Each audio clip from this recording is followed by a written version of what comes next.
morning everyone, and welcome to our weekly series on home improvements. Today's program is about do-it-yourself house painting. There's never been a better time for people who like to do their own interior house painting.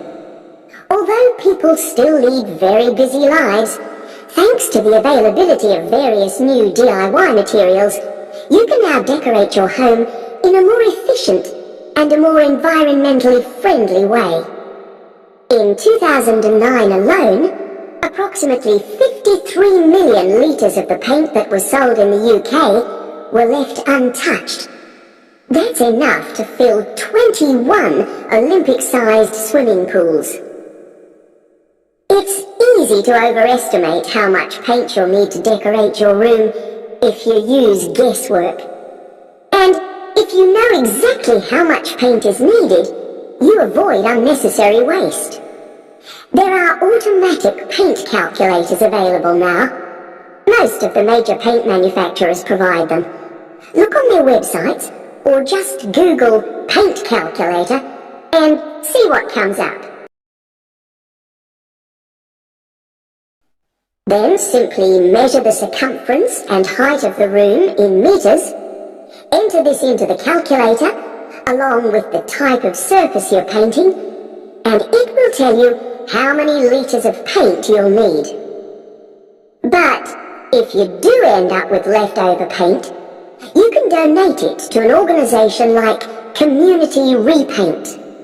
They will take the paint from you and redistribute it to local charities and voluntary organisations, so it goes to a good home.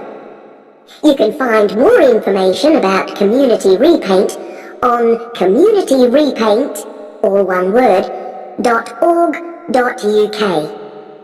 Another way of avoiding paint wastage is to check you're completely happy with your colour choice before starting to paint. For example, you can get a small sample of the colour you're thinking of using, then paint a board and move it around the room, so you can see how it looks against your furnishings and in different lights. Also, it's always better to buy high quality paints because you get what you pay for. If you buy cheap paint, you might need to apply 2 or 3 coats to achieve the same coverage that you'd get from 1 coat of a good quality paint. You could also spend a week on a job that could have been done in a day or 2. And consider the environment.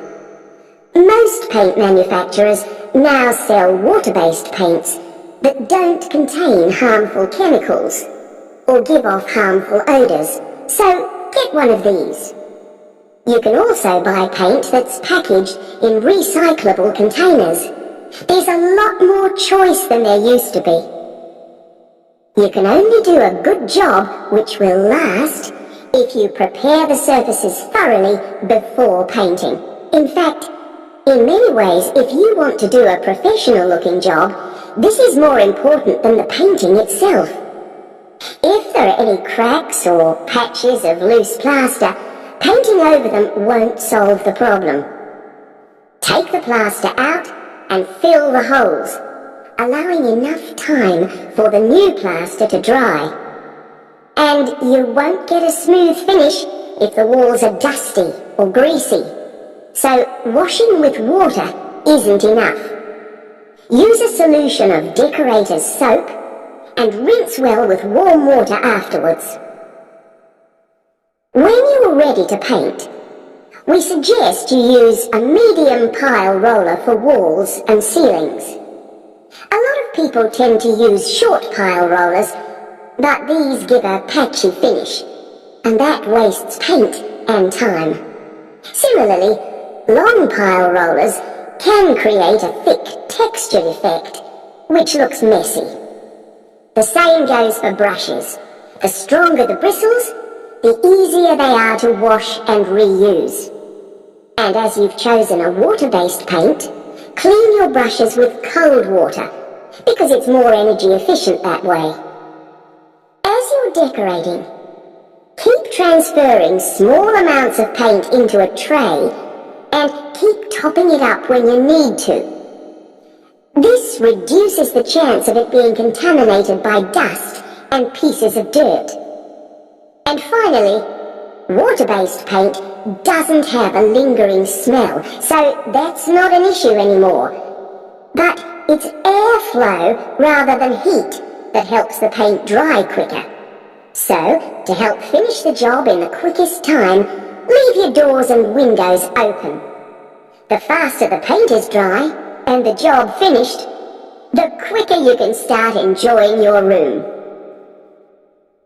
In tomorrow's program, I'll be giving some advice on...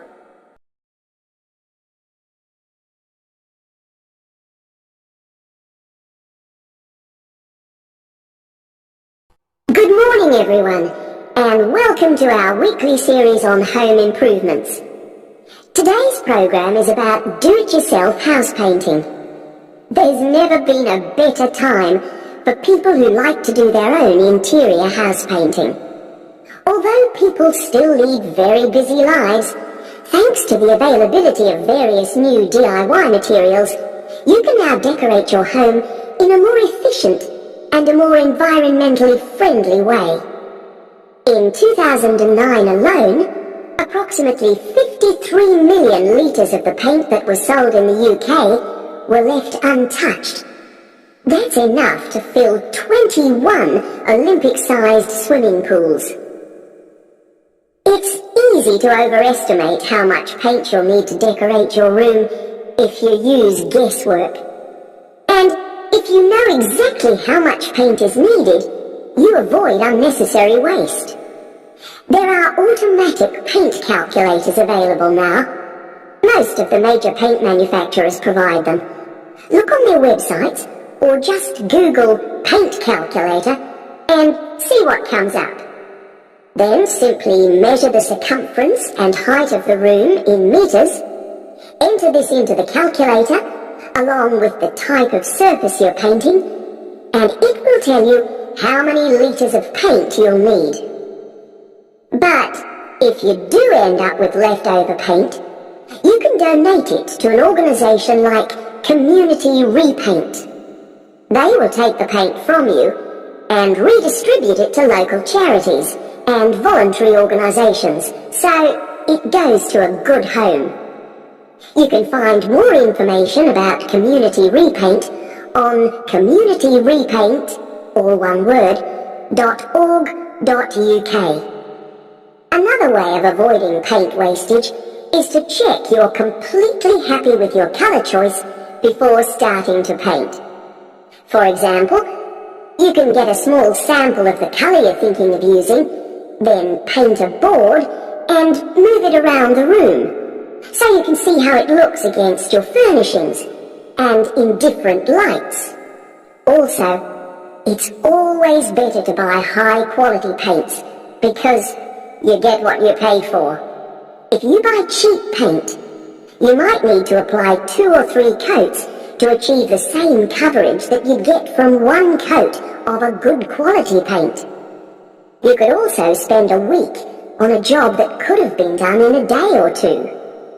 And consider the environment.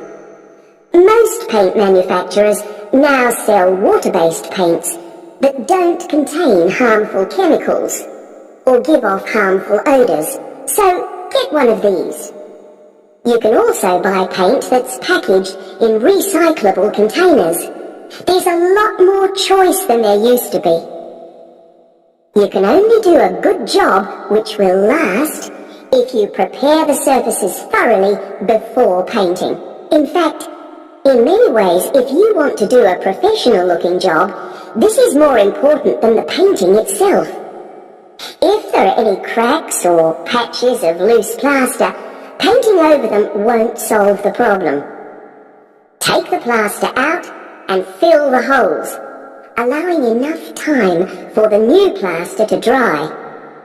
And you won't get a smooth finish if the walls are dusty or greasy.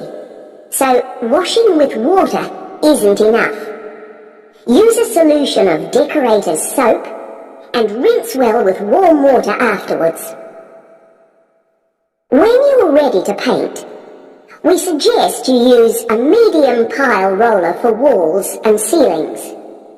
A lot of people tend to use short pile rollers, but these give a patchy finish, and that wastes paint and time. Similarly, long pile rollers can create a thick textured effect, which looks messy. The same goes for brushes. The stronger the bristles, the easier they are to wash and reuse. And as you've chosen a water-based paint, clean your brushes with cold water, because it's more energy efficient that way. As you're decorating, keep transferring small amounts of paint into a tray and keep topping it up when you need to. This reduces the chance of it being contaminated by dust and pieces of dirt. And finally, water-based paint doesn't have a lingering smell, so that's not an issue anymore. But it's airflow rather than heat that helps the paint dry quicker. So, to help finish the job in the quickest time, leave your doors and windows open. The faster the paint is dry and the job finished, the quicker you can start enjoying your room. In tomorrow's program, I'll be giving some advice on